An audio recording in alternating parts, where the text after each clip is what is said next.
Welcome back to Unleashed by BetMGM. What a great week in sports. You know, this is kind of our last push of games being on TV because late July, August, it's so slow leading up to the regular season in the NFL. So we got to soak this up, people. Let's savor this. We'll preview the Suns-Bucks series in a bit. We'll bring in our betting expert, Peter Andrew, at the end. And when I say we, I mean myself and this week's co-host. I am very excited to be joined by Saturday Night Live's Alex Moffat. He was making me laugh earlier just as we kind of met on the phone. He's going to make you all laugh on this episode. Alex, welcome to Unleashed. Olivia, it's a pleasure. Hey, gang. Wow. It's so exciting to have you on, my friend. This is cool. This is a blast. Wait, so did I hear that right? BetMGM's slogan is "What a Week in Sports." No, that's my slogan. Brought to you by BetMGM. What a week in sports. And then you went into the whole thing about enjoying these days of summer. So well, I can send that up the flagpole. We can try, but I believe our real slogan, our tagline is the King of Sportsbooks. The King of Sportsbooks. Yeah. That's good. Okay. I better get that down. Well, you know what? We'll whiteboard it. Is that what they say? Whiteboard it where they like work on new stuff. I don't know. You're the professional here. You're the TV man. We're off to a great start, Olivia. I'm excited to be here. You're in a Lutheran library. Yes. We're partying today. First time a party's been had in a Lutheran library. I got to ask you, looks like you went to a different Lutheran school. When you hear like Saturday Night Live's Alex Moffat. Well, it's free associate. I mean, do you get chills like hearing it still? A little bit. I mean, chills is taking it a little far, but I pinch myself and then I get the chills. I'm still very tickled to death that I get to do this job. It was always the dream. I always kind of thought, well, how the heck would that ever happen? And then somehow it did, like a thunderbolt of good luck lightning, that old expression. And I've been having a ball. I just finished my 5th season. And I still do get very excited when I hear that. So throughout this, if you could do the whole preamble before my name, that'd be great. Every time, anytime you address me, just say SNL's Alex Moffat and all. No, it does. It sounds good. Live from Saturday night. No, but really, when you had the COVID year, we were just talking about that. You guys had to do it all from home. Was that as painful as I imagine it would be? Yeah. Yeah. Pretty much. Depending on how painful you're imagining it. It was probably right in that ballpark. Well, I saw you setting up your Zoom and audio, so I imagine pretty painful. Yep. Not a tech guy. I was a director's nightmare.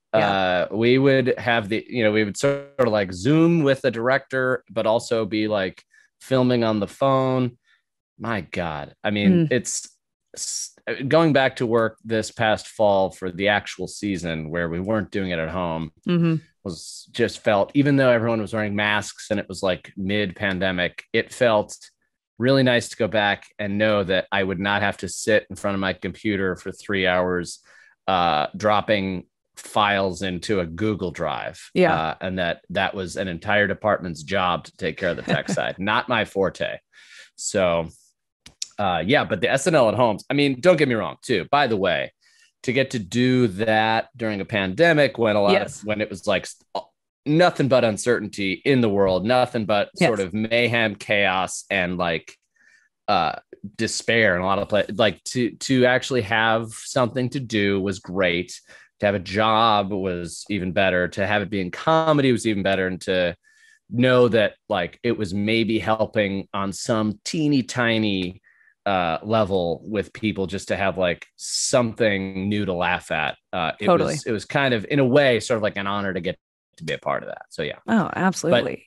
But setting up my mic ain't my forte, as you noticed. No. Noticed. No. Well, and at the beginning of the year, and this would have been when you were back in studio, but you had your first child. I did. My wife did most of the work, but yes, we had our little girl in January. And actually, so I started playing sitting President Joseph Robinette Biden this year in December. And then in January, literally on inauguration day, our little gal came into the world. So, Oh, get out. yeah. So like the night before inauguration day, and she was 3.5 weeks early. Like she was not due Oh, for a while, and we were not expecting this. And my wife and I, we used to party pretty hardy, okay. eat some, Turkish food around midnight, watch some Seinfeld around 1, that kind of Whoa, thing, you guys are wild. real, yeah, real punk rock couple. But anyway, so we were doing that, and then we're like laying down to watch some Seinfeld at literally like 1:30 in the morning, and she heard a pop Oh my and God. sat up and stood up, and there was like literally a puddle on the floor like in the movies. And a lot of people think like, oh, because of the movies everybody's water always breaks and Yeah. that's how it happens. It's like 10% of the time or something like that the water actually breaks. So she heard a gefloosh, and then I bet your wife loves you telling this story to everyone, by the way. she does. Yeah, it's her favorite thing. And so Oh, we were also planning on doing like a home birth. wow. I know. So we had hired a doula, a midwife who was going to bring like an inflatable pool and everything. Now, Oh. am I getting too detailed in the story of my child's birth? Anyway, I mean, I haven't had kids. And so maybe for me, I kind of have like a squeamish feeling right now as you're going through all this. But Sure. no, keep going. I'm sure our sports fans, listeners love this. I bet. Yeah. Anybody tuning in to BetMGM for like, what's the line on the game tonight is going to love this story about midwives. So she hears a pop, feels a gefloosh. I love the gefloosh. Yeah. And she's, soaked. And so we call the doula, who's like, all right, you guys got to go to the hospital. And so like that and our baby was breech, which means upside down. Not a big deal, but it just means it's going to be a C-section. So we went to the hospital. Yes. Anyway, long story short, I don't need to give you the whole, gefloosh for pop of it. But anyway, we get there, and they can't do a C-section immediately because we've just eaten. And so we just hang out there for 5 hours. And they were like, we can give you some pain meds. And my wife was like, I think I'm going to actually just do this naturally as long as I can so that I experience childbirth so that I know what it's like for next time, which I know. So she was experiencing like fast and furious contractions. And as I'm saying all this, I am in my head going, yes, the listener to the BetMGM Unleashed is going fast forward, 15 no, seconds. we're sports and lifestyle. And I don't know what's more lifestyle than bringing a life into the world. Gefloosh, right? The whole thing. Yes. I mean, graphic. Yep. But, now everybody knows. So anyway, long story short, yes, later that morning, my little gal was born, and life is baby not been the Everett, same. And you call her Evie. And we saw her before we started recording. She's precious. Thank you. So congratulations. I heard you telling Jimmy Fallon that life is mostly the same. You're just breastfeeding a little bit more than you used to. Exactly. Yeah. I like that line. Thank you. Yeah. I'm doing it half the time and my wife does it the other half. That's so generous. 50-50 household. Yeah. Takes a team. You mentioned playing Joe Biden. You succeeded Jim Carrey in that role. I mean, tons of people have now played Joe from back when he was vice president. Yes. I mean, what's the hardest part? What's the best part about playing our sitting president? That's a good question. The hardest part, I mean, honestly, like it's not, I think with Trump, for example, he's such a big character, like in life and so it's sort of like, not to say it's an easy impression. It's not. No, I think it is an easy impression. Everyone does it. So it's right. There's a lot there. Whereas like when I first got the call, like about playing Biden, I was like, great. Cool. Wait, what is this impression going to look like? And so I really did more research on him than I've done on just about anybody else I've done an impression of. Also because like it's a more high profile impression, him being the pres and all. But yeah, I mean, I was super pumped. I just for a little while I was like, well, geez, I better figure this out because it's going to look pretty bad if I can't get my little talons into this guy. So took more research and work than I would like to say, but it's super fun too. He's got like there's a lot there once you kind of dig in to to actually work on. So like little mannerisms. Little mannerisms. You nailed it. There's a particular There's a particular rhythm of his voice. Mm-hmm. I'm not going to get too. Don't tell us. Show us. Yeah, exactly. Give me a little. Show you. Give me a little. Olivia. God, I was. That's Trump. Wait, that's the wrong one. I was gonna say. Either you're a horrible actor. Yep. No, give us a little Biden. It's not going to look good with my current summer beard, but here you go. He's like, now what are we doing? Come on, guys. Hey, someone tell me. Hey, what? And then he whispers into the mic. It's like, for real though, what are we doing? Somebody give me a little indication. Give me a wink. Let me know. Am I in the rose garden? Come on now. I think that was fair. I think that was a great impression. Yeah. You played Eric Trump. Fair was the first word you said, but I'll take it. Anything above not so hot, then I'm happy. What were you going to say about Eric? You played Eric. Can you give us a little Eric? Yeah, basically it's as simple as this. He just goes like, and I'm Eric. Without Mikey Day there, as he's just sort of a yelling toddler in the way that I play him. I realize, and again, that's another one, where actually, come to think of it, I did tons of research to make sure it was a nuanced, detailed, rich impression reflecting the real man that is Eric Trump. Which is a real man. That was a really good impression. A real man, yes. That was awesome. No, you're hilarious. I watched more recently was Guy Who Just Bought a Boat. I love that character. I feel like I know that character. I feel like I went to high school with that character. I think we all went to high school and college with a couple of guys who just bought a boat. Yeah, in college, it's loosely based on a whole bunch of different people who I met. It's sort of an amalgam. Okay. Sorry for the listener, a combination of different we're simple people. Sports fans here. I don't know our demos. Well, you've got your own monogrammed Starbucks cup. Did I just catch that right? I should not have done that. Hello, Olivia Dekker. I mean, and it was on Etsy. Print. Well, okay. You can get any print you want. I should have waited for my coffee break when we wrap this up, but no. That's a beaut. Wow.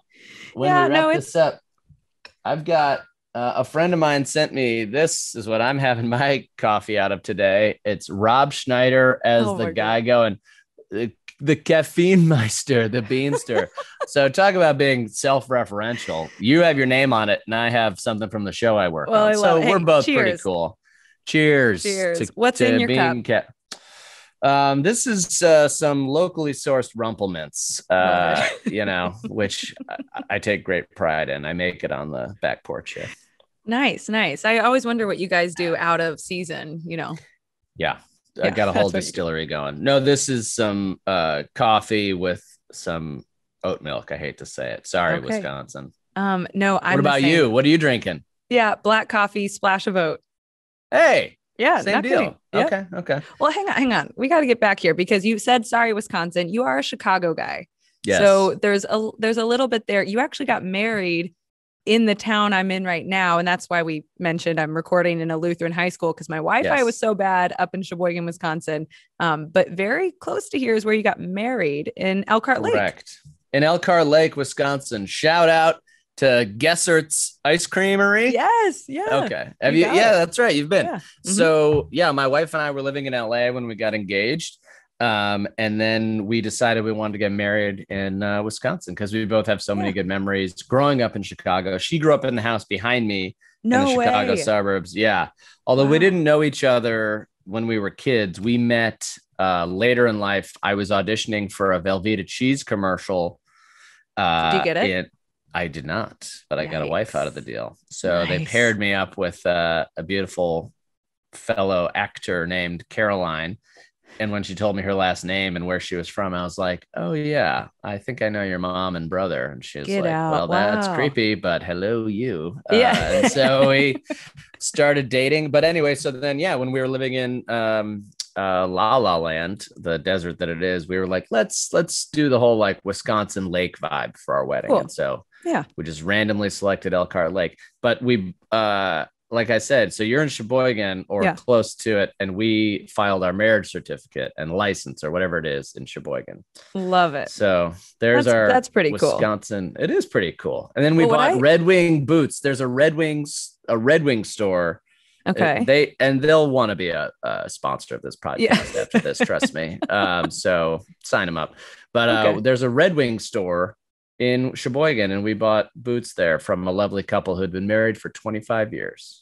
I have never heard of it or been or anything, but Olivia, I will look for him, and I'll ask him a sponsor. Yeah. Yeah. Run, don't walk. Before he goes to Boston. Okay. That's probably, not safe for work, as they say. The subject. Okay, so you're from Chicago and you got your start at Second City, which is like a feeder to SNL. But at the same time, you were working for the Chicago Bulls? Yes. And also to back up, I mean, I worked for Second City in some capacity. Okay. I did a cruise ship gig for them for 4 months, which was 2 weeks too long. And then I did corporate gigs for them and I taught. But I was never on the main stage or anything. So usually when people say, oh, I'm a Second City alum, it means they were on the main stage, which is why I don't say I'm a Second City alum. But I did work for them.